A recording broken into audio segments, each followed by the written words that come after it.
Hi everyone, this is my weekly progress vlog for week 5 on lesbian feminism and queer theory.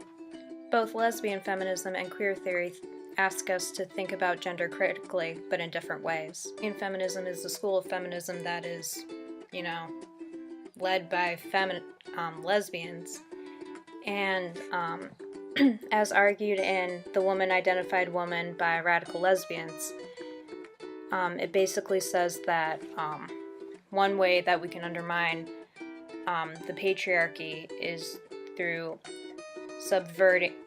undermining predatory heterosexuality, or compulsory both of the two, predatory heterosexuality and compulsory heterosexuality.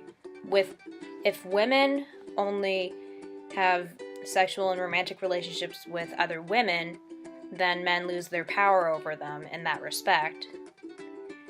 And also in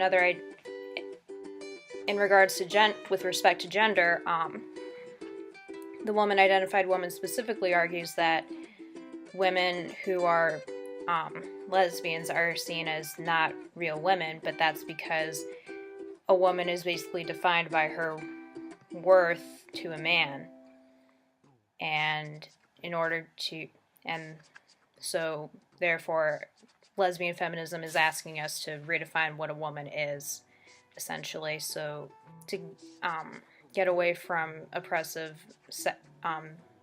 sexist roles. The idea of women only sleeping with other women was also expressed and argued for in Cheryl Clark's piece, Lesbianism: An Act of Resistance. But it also described, I had talked about this in the pre-hangout vlog, but it really stung how she said that there are women who sleep with women who call themselves bisexual, but, it's a safer term because it makes men think, oh, she can still sleep with me. Yeah, she's alright. It's like, no, don't erase bisexual identities. That's not okay. Now, queer theory, as discussed by Eugene Walters in What the Fuck is Queer Theory? Queer theory is more broad and seeks to dismantle gender roles entirely. And this idea is also reflected in Judith Butler's Imitation and Gender Insubordination. Now, I was familiar with this idea before because I have some LGBTQ friends, but the idea that, as I understood it, I understood gender to be a psychological phenomenon and you got to define it for yourself, but the idea that it just doesn't exist entirely, I have a little bit of trouble wrapping my head around. And we discussed it quite a bit in the Google Hangout, and now while I understand the idea of discursively constructed reality, I find comfort in the labels that I end up ascribing to myself, like I mentioned in the Google Hangout. For example, the term demisexuality, which is relatively a new term and means that I can only experience sexual attraction to those I have an emotional bond with. That helps me to understand myself better, and, before I realized that's what it was, I thought I was broken for only being able to experience sexual attraction under certain conditions, but now knowing that, it's like, okay, this is how I am, and there's nothing wrong. But at the same time, I shouldn't have to ascribe to society's labels, and I should be confident in myself, but come on, that's easier said than done. For my praxis project, I'm really surprised that I haven't had anyone come up to me and say, hey, your armpits are hairy, because they're getting pretty fuzzy.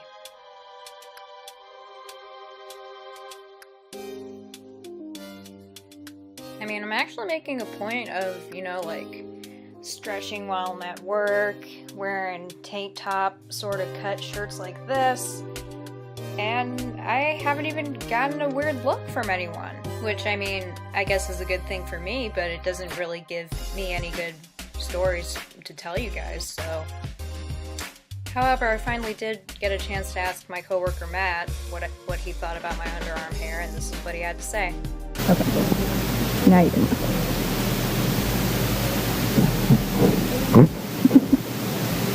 My microphone couldn't pick up any of what he was saying, but he I don't think he was surprised because I've talked to him about feminism some, and I joked about how I joined Tumblr.com for the memes, came out a radical feminist. While he did say that he didn't have an opinion on women's body hair and that, you know, it's their decision and it's not his place to tell them what to do, he does recognize that other men do think that they're entitled to give a woman his opinion on her body hair. So I thought that was pretty cool of him. So, as my friend Sierra suggested during week 2, before I started shooting this video, after work I went out and bought some bleach to bleach my armpits. For real though, I am super excited to be dyeing my armpits, and I'll update you guys as soon as that happens. As far as my annotated bibliography goes, I don't really have any cool or interesting things to say about it other than I turned in the rough draft for it yesterday, so that's something. And that concludes this week's video. See you guys next week. Bye.